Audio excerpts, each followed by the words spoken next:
साथ लैंडिंग हो और जोरदार तालियां समूचे हिंदुस्तान के एक साथ एक सुर में सुनाई दे। भारत माता की जय और वंदे मातरम। तो लगातार आप देख ही पा रहे हैं, नेहा के पास हम चलेंगे, लेकिन अब चूंकि Standard 6, few students are making mess over there. Which class is that? चांद की तरफ बढ़ा, लौटे खड़े कर देने वाला वो पर बादलों को चीरते हुए अपनी तेज रफ्तार से आगे बढ़ते हुए LBM 3M4 अपनी चंद्रमा की यात्रा प्रारंभ कर चुका था। 130 सेकंड यानी आसमान में चक्कर से थोड़ी दूर पर होगा इस प्रकार इसरो चंद्रयान 3 को धीरे धीरे पृथ्वी से दूर भेजेगा। ऐसे कुछ दिनों बाद चंद्रयान 3 चांद के पास चला जाएगा। चांद तक जाने में इसको 6 दिन का समय लगेगा। जब चंद्रयान 3 चांद की कक्षा में प्रवेश करेगा तो वापस से पृथ्वी वाली रखी गई है, लेकिन वहां सूर्योदय की स्थिति को देखते हुए इसमें बदलाव हो सकता है। अगर रोवर को चांद की सतह पर ऊर्जा मिलेगी और यह वहां पर चल पाएगा। जानकारी के लिए बता दें कि इस मिशन को यानी कि रोवर और लैंडर को 14 अर्थ डेज के सही रहा तो 14 दिन बाद इस मिशन को एक्सटेंशन मिल सकता है, लेकिन फिलहाल के लिए इसरो के पास 14 दिन का ही समय होगा। चंद्रयान 3 भारत के हर भारतीय के सपनों को पूरा करते हुए भारत का इसरो ऊंचाइयों को छू रहा है। यह महत्वपूर्ण उपलब्धि हमारे वैज्ञानिकों के अथक मेहनत का प्रमाण है। हम उनके उत्साह और प्रतिभा को सलाम करते हैं। ये इंफॉर्मेशन आपको कैसी लगी कमेंट में अपनी राय जरूर बताएं। Chandrayaan On behalf of Gurukul School, I welcome Honorable President Mr. Rajendra Sorge, Secondary Principal Mrs. Sheila Villat, Primary Principal Mrs. Anuradha Kadam, Vice Principal Mrs. Sonali Tamori. How are you all feeling? Aren't you excited? Can you tell me for what reason we have displayed the screen over here? I'm not able to hear loudly. Very good students. Do you all know why school have organized this live telecast of Chandrayaan 3? Can you tell me?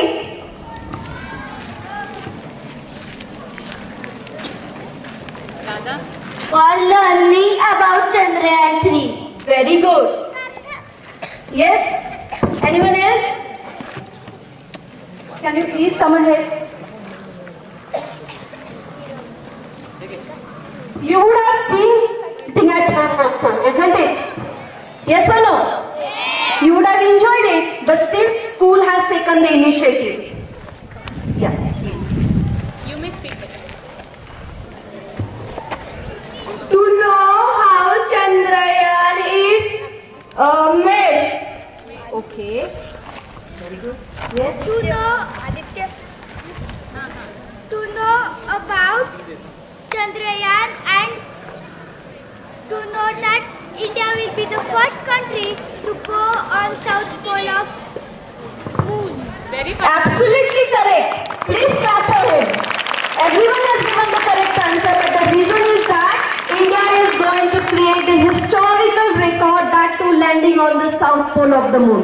Yes, one more reason. Getting knowledge about Chandrayaan. Yes, correct. Even I think the, yes. Speak aloud. Speak aloud.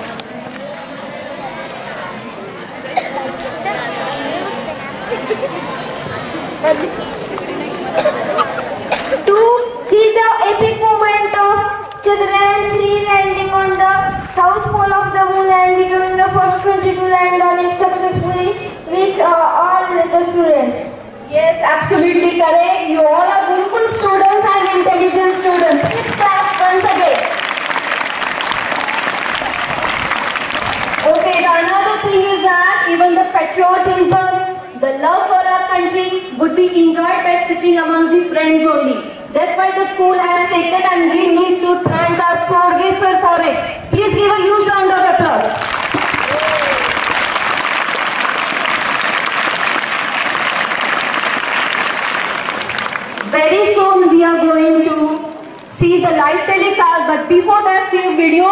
shown to you, and just now only you have seen one video. Related to the videos, the questions will be asked to the student, so do watch it carefully.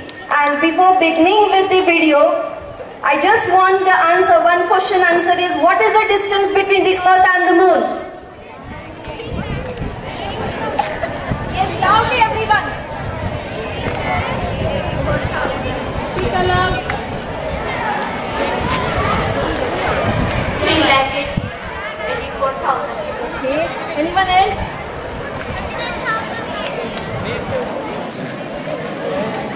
So the distance between the Earth and the Moon is 3,84,400 kilometers. Okay? Should I repeat it again? The distance between the Earth and the Moon is 3,84,400 kilometers. Okay? Now we are going to begin with the video. Do watch carefully.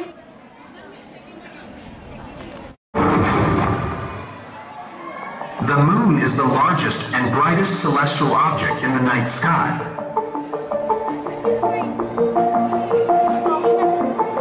And it is Earth's only natural satellite, which has captivated the attention of scientists and researchers worldwide. In landing on the moon,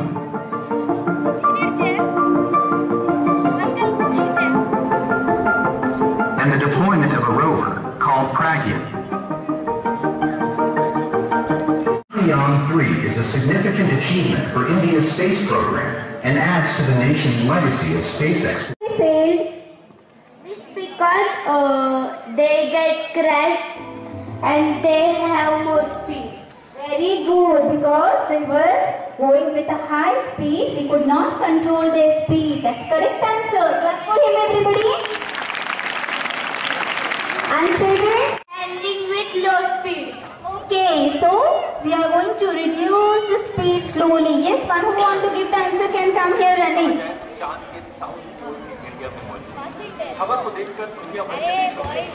Pass it, pass it.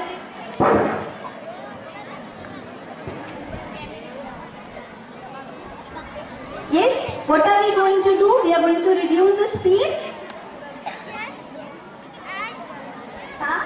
We are going to reduce the speed because in Chandrayaan 1 and 2, the landing was so fast that it crashed too, and now we are going to do soft landing because it will land softly and not crash to anything. And there are two places, and one place will be that where the satellite will land. Yes, and it is similar to that what you all do. Okay? When you all work hard, okay, and you are going to win something. If you are going to win something, if you are going to have consistency, once you are going to do things regularly, slowly, then what is going to happen? You are going to win the race. It's similar to that of a hare and tortoise race. Slow and steady wins the race. Can you tell me a name of a country who had launched the same type of...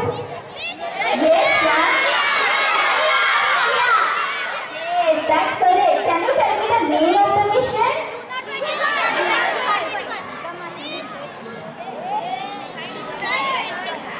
Lunar 25.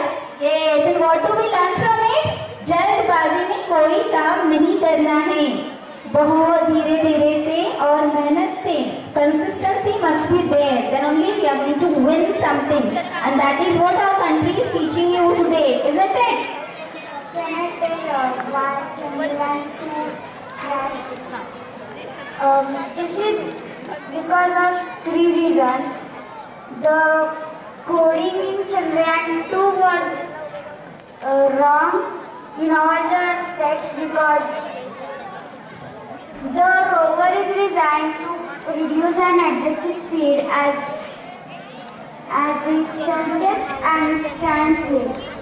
But in the Chandrayaan 2 they had little problem that it decided why going to control the speed and velocity from the and they were a little late, and that reason became the cause of his failure. And also the Chandrayaan 2 was unprepared.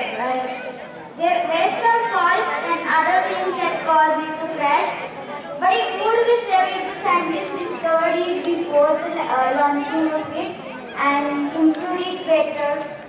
Okay, she wants to tell us that we have to work hard. We have to work hard on our thinking. We should not think spontaneously, but we have to think carefully. Okay? So that's what our country is teaching us today. Let's not look at the failures, children. Always look at the things that we have ahead. So we have ahead with us Chandrayaan 3. Okay? And in this mission, India has spent some crores of money. Can you tell me how much? Wait a minute, I'll move around. Yes, can anybody tell me how much money is spent by India?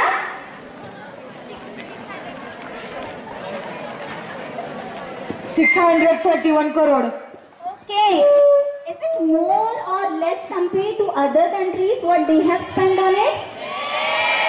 Very good. So हम लोग बहुत अच्छे से बचत करके अपना mission भी पूरा करते हैं. मतलब बहुत सारा स्पेंड नहीं करना है, कम अमाउंट में स्पेंड करके अपने मिशन को सक्सेसफुल बनाना है. उनके एरिया में मौजूद इस खबर को देखकर दुनिया भर के देशों में चांद को एक्सप्लोर करने का क्रेज फिर से जाग उठा. अमेरिका और चाइना के द्वारा रेगुलरली मून पर मिशन भेजे जाते हैं. इजराइल कोशिश करता है चांद पर सॉफ्ट लैंडिंग करने की. इसके अलावा जापान, यूरोप और रशिया के द्वारा भी कई लूनर मिशन प्लान किए जाते हैं. लेकिन आज दुनिया की नजर है इंडिया के चंद्रयान 3 मिशन पर. आखिर कौन सी नई खोज चंद्रयान 3 का मिशन करेगा और चंद्रयान 2 का मिशन क्यों फेल हो गया? आइए जानते हैं आज के इस वीडियो में. India is on its way back to the moon. The historic mission to the moon and the launch of India's Chandrayaan 3 spacecraft. India is already headed for the moon. Chandrayaan 3 mission aims to touch down on the moon's line. इस orbiter में NASA का एक instrument लगा हुआ था, moon mineralogy mapper M3. जब moon impact probe जाकर crash land किया चांद पर, तो चांद पर मौजूद कुछ मिट्टी हवा में उड़ी.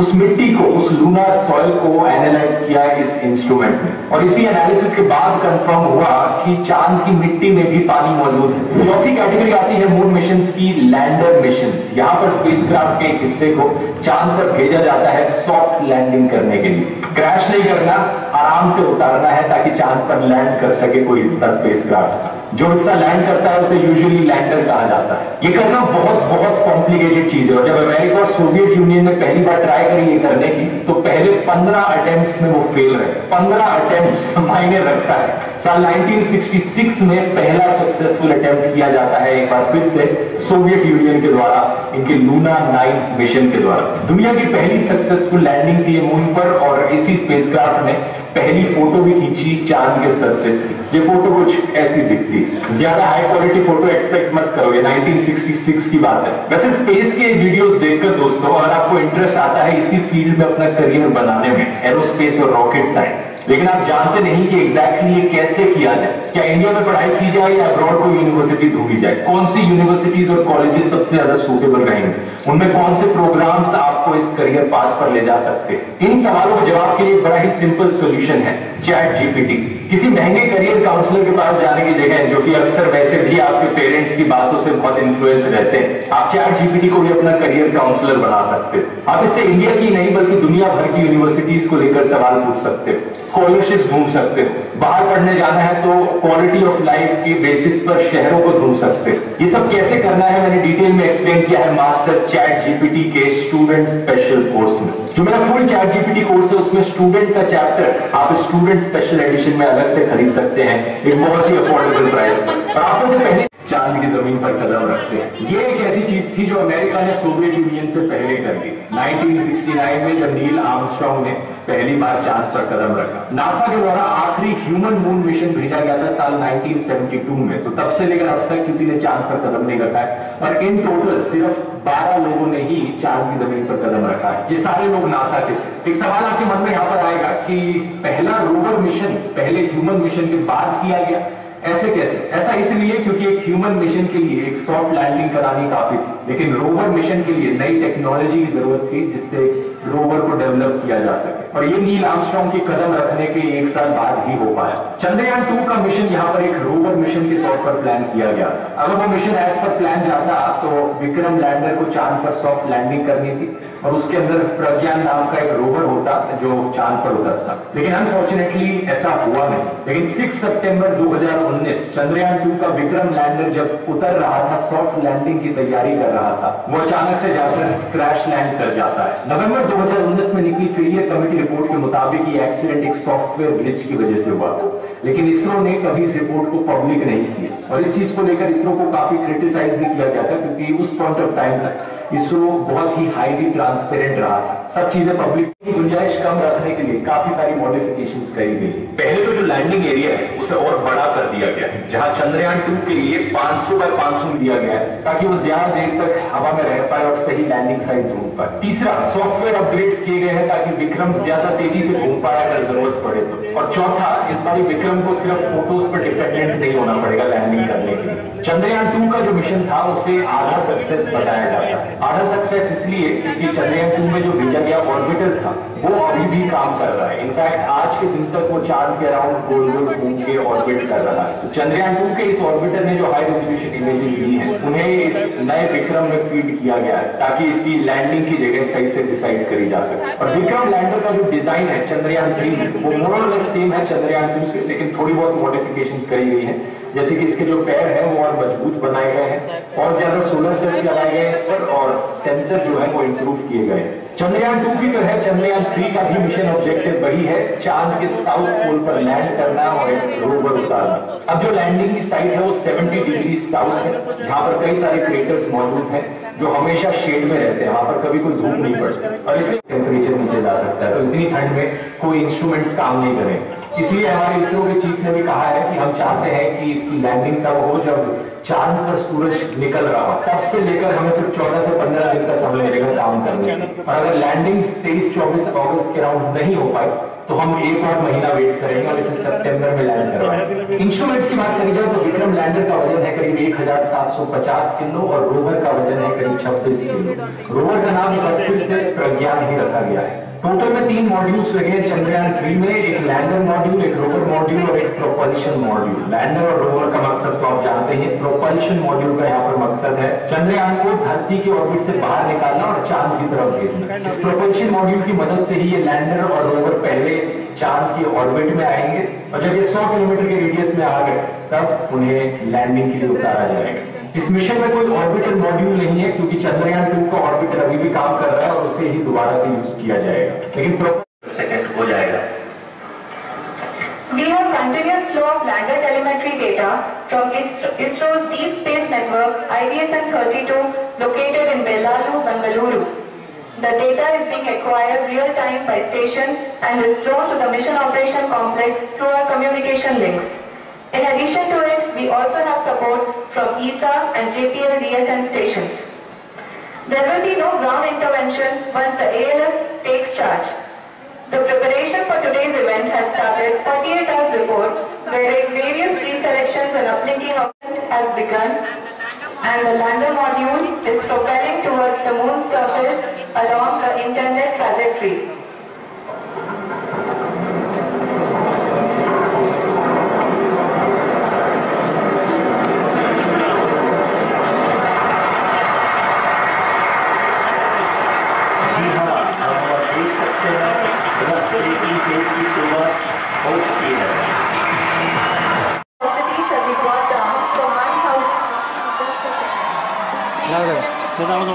पूरा हात वर करतात, उड्या मारतात. शेवटचं फार महत्त्वाचं आहे.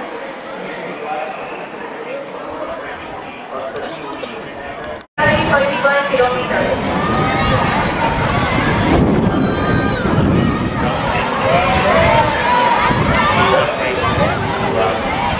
अच्छे तरीके से भी है। आप ये देख सकती हैं कि जो भी प्रोजेक्टेड ग्राउंड बेस है उसी पे अपना लैंडर में आगे चलते हुए बढ़ रहा है। अभी तक ये देखा जा सकता है कि लैंडर मॉड्यूल लगभग 370 किलोमीटर 36 दिशा में चल चुका है।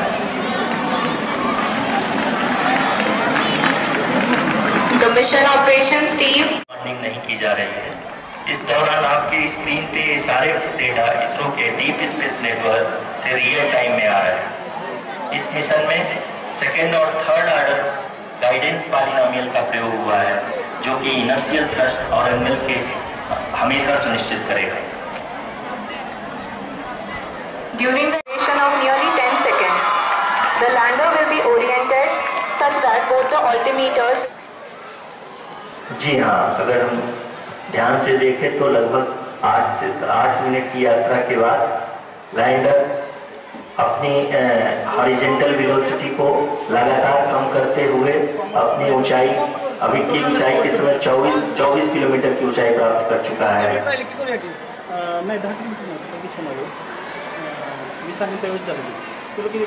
अब तक के आंकड़े को देखते हुए हम कह सकते हैं कि लैंडिंग पूरी तरह से नॉमिनल है। यहाँ पर हम देख सकते हैं कि हॉरिजॉन्टल वेलोसिटी लगातार की हुई दिख रही है।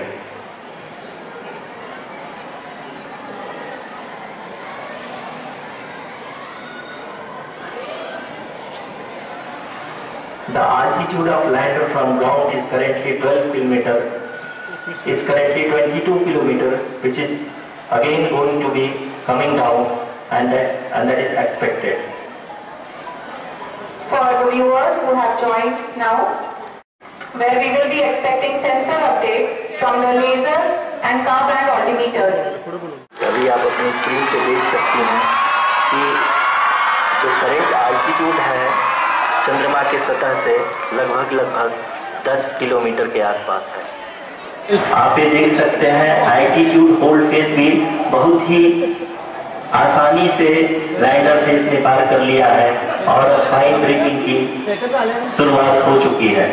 अभी हम ये देख सकते हैं कि लैंडर की ऊंचाई लगभग 5.6 किलोमीटर है, जो कि इस फेज के उपरांत लगभग 800 मीटर हो जाएगी।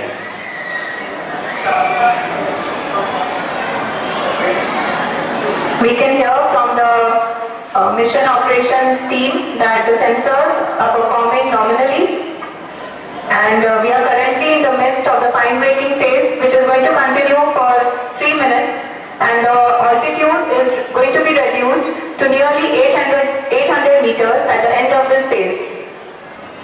जी हाँ, जैसे कि आरुषि जी ने बताया कि लगभग 3 मिनट के उपरांत लैंडर की हाइट लगभग 800 मीटर वर्टिकली होगी और यहाँ पे लैंडर की horizontal velocity, vertical velocity, even down range भी लगभग शून्य होगा। We can see the visual of the lander module, and we can see that the down range traveled is nearly 831 kilometers.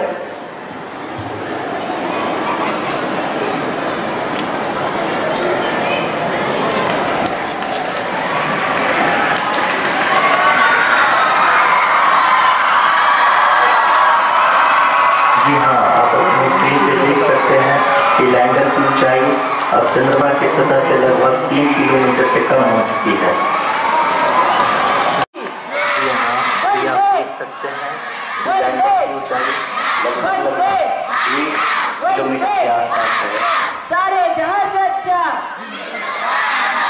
सारे जहां से अच्छा, भारत माता की।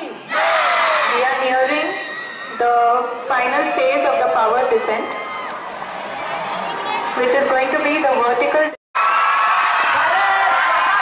जी हाँ, अब हम फाइन ब्रेकिंग के एकदम करीब आ चुके हैं। आप तालियों के गड़गड़ाहट से सुन सकते हैं कि हम लोगों ने तीसरे चरण को भी बहुत ही सफलतापूर्वक हासिल कर लिया है और अभी हम वर्टिकल डिसेंट फेज में आ चुके हैं, जिसकी शुरुआत बहुत ही अच्छे ढंग से हो चुकी है। भारत माता की। Lot of applause भारत माता की। indicates that till now the performance has been nominal. We are in the vertical descent phase 1. The altitude is being brought down from 800 meters, and we are nearing and approaching the lunar surface. जी, आप अपनी screen पे देख सकते हैं कि lander का height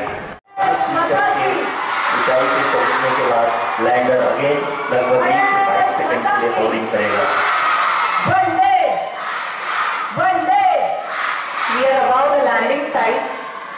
The horizontal as well as the vertical velocity is now being constantly reduced, and the lander module has begun its descent towards the landing site.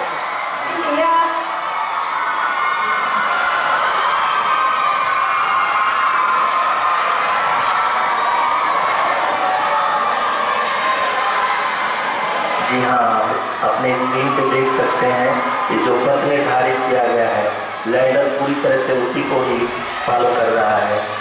इस समय हम लगभग 200 मीटर की हाइट से भी कम आ चुके हैं।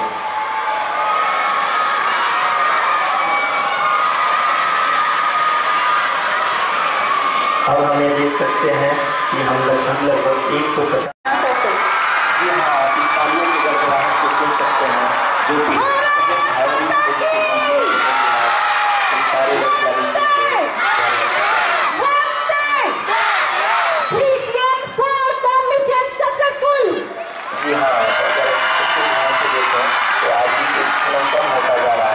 अभी हम लोग लगभग 135 मीटर की ऊंचाई से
चंद्रयान महाअभियान पर भी लगा हुआ है।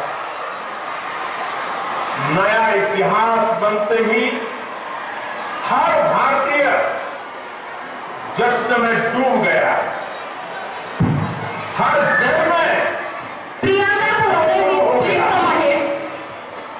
हृदय से मैं भी अपने देशवासियों के साथ, अपने परिवारजनों के साथ इस उमंग और उल्लास से जुड़ा हुआ।